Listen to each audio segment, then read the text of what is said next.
Good morning. I have a good one for you today, and it comes with some confession. What do you do on those days where you are really challenged? I mean, that's really the whole question, isn't it? Because life is going to challenge us, and everybody's got their own triggers and sort of intolerable situations. And what do you do then? And this is the confession part. Yesterday I didn't even do a video because I was so triggered in my, what is, I think, my most challenging situation in life, on top of very little sleep, which I don't do well. But today I have to go to the dentist. And that is it's really challenging for me. I had a very traumatic, sadistic dentist all through childhood, and I'm still dealing with the repercussions. So yesterday I was in such a state of anxiety around it and sort of panic that I didn't even feel like I could find a higher perspective to come to and share with you. So I didn't do a recording. And that's one of the things that I have become aware of in terms of how I deal with these really challenging events. And I think it's a good one, try not to impose it on others. And yeah, basically, keep it contained in a place where you can deal with it yourself. And that's what I was trying to do. And confession number 2 is I did very poorly at that, in a way. I mean, I didn't act it out, which is good. That's a good step. But I also didn't cope with it very well. I, resorted to kind of numbing mechanisms like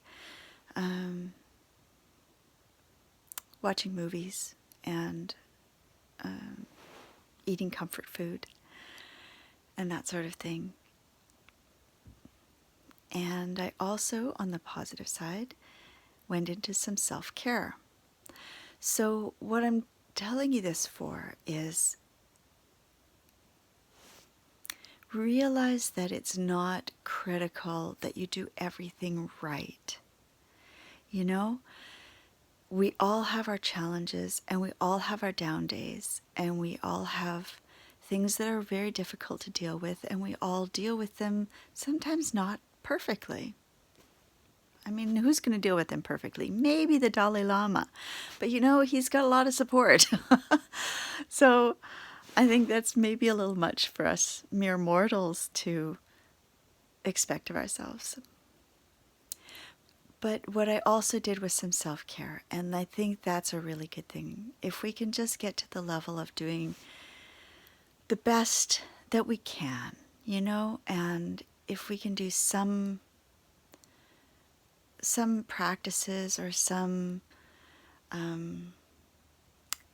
for me, it's quilting. I like to hand stitch, and I find that very meditative and soothing, and it makes me happy. So I was doing that as well. And that's, does it have to be better than that? It could have been better than that. Maybe I could have found the way into meditation, which I did not do yesterday.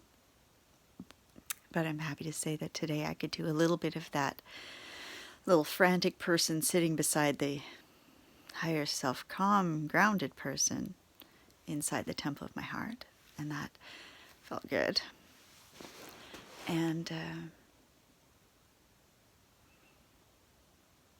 Yeah, I guess I just want to see, I want to be really upfront and real about what's going on because I want to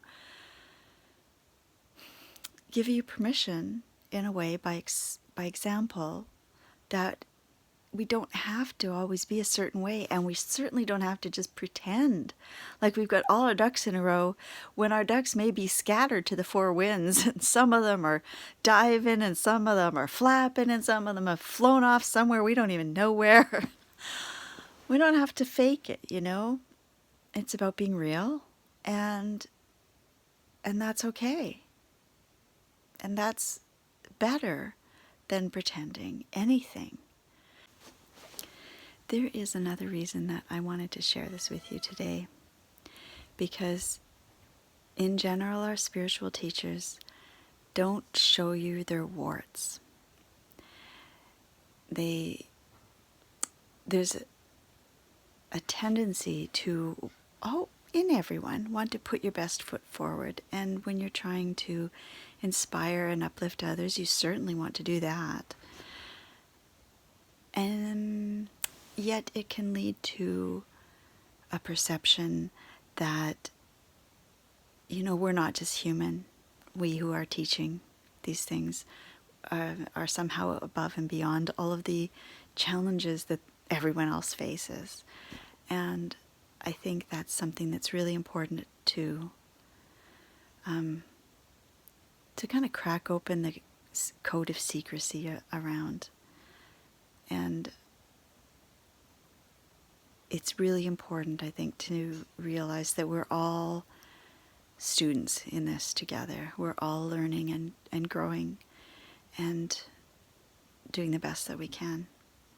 So just wanted to put that in there. So, and even the part about, I have this practice where I want to do a video a day, and that's what I've set out for myself. And at the same time, yesterday was just not really going to work.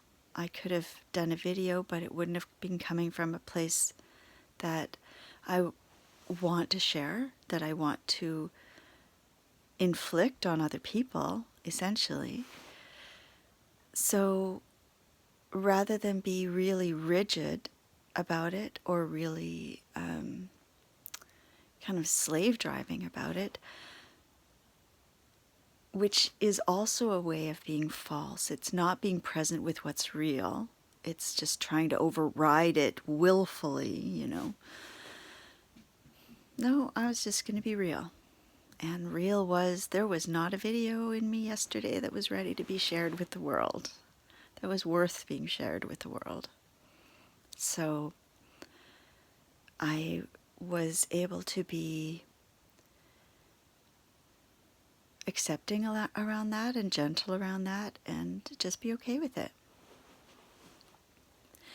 Because even our spiritual practices can become a tool of the ego when we over-discipline.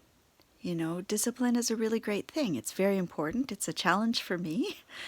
And my secret around discipline is this quote that I came across one time, or maybe, you know what? I don't even know if I read that or if I wrote that, but I'll look it up sometime. Discipline is remembering what you really want. Not the stuff on the surface, the indulgences and the momentary pleasures and the easy route, which is something that one layer of us definitely wants. But the deeper levels, the heart, the soul, what is it that they really want? And that's the source of my discipline, is by remembering those deeper, true desires. But if you take discipline too far, then you just become, you become anti-spiritual path, if that's a phrase that makes sense. The ego becomes activated, essentially. You're no longer being true and honest with yourself, authentic. You're not being gentle and compassionate. Instead, you're being pushing and striving and driving and forcing and all of those things that are very much more ego than spiritual. So we need to have a little bit of room for that in our lives as well. A little bit of give and take, a little bit of flow, even in the things that are best for us. You know, if we have to kind of abuse ourselves into meditating, we really need to find another way, something that's going to work better for us. Because anything we have to work that hard on and that harshly on is not going to benefit anyone, including the world, because everything that's inside of us is not inside of us. We're not inside of us, right? The body has a skin that we think of as the external boundary of our being, but in fact that's not true at all. And more, even medical equipment, as it becomes more sensitive, they have to consciously, intentionally tune out the energy readings that they're getting. Like, for instance, MRIs. They read a whole energy field outside the body that the technicians filter out so that we can just pay attention to what's going on inside the body. But it's not just inside of us. Everything inside is outside. And we are not disconnected from anything in the universe, as quantum entanglement shows. You know, anything that's ever been in contact maintains a connection no matter how far apart it becomes. That's what essentially quantum entanglement shows. And, you know, you think back, and all of us come from the earth. We have no separation there. And you think even further back, all of us at the Big Bang, just after the Big Bang, all the matter in the universe, I find this mind-boggling, was compressed into something the size of a green pea. All of it. All the planets, all the suns, all everything was this big in the very beginning. So essentially, we were all in contact with everything, and that never goes away. It seems to me that it fades, that it's some are stronger than others. Some connections, more current, more emotionally laden, for instance, those are those are stronger energy connections, but we are not actually disconnected from anything and can't be. So whatever we're feeling and whatever we're doing to ourselves, we are giving to the world to feel, and we're doing to others. So you know how they say, do unto others as you would have others do unto you? Well, be compassionate with yourself, because that's being compassionate with others. And in fact, we can't even learn how to be compassionate with others until we've learned how to be compassionate with ourselves. Not truly, not 100%, not completely authentically. So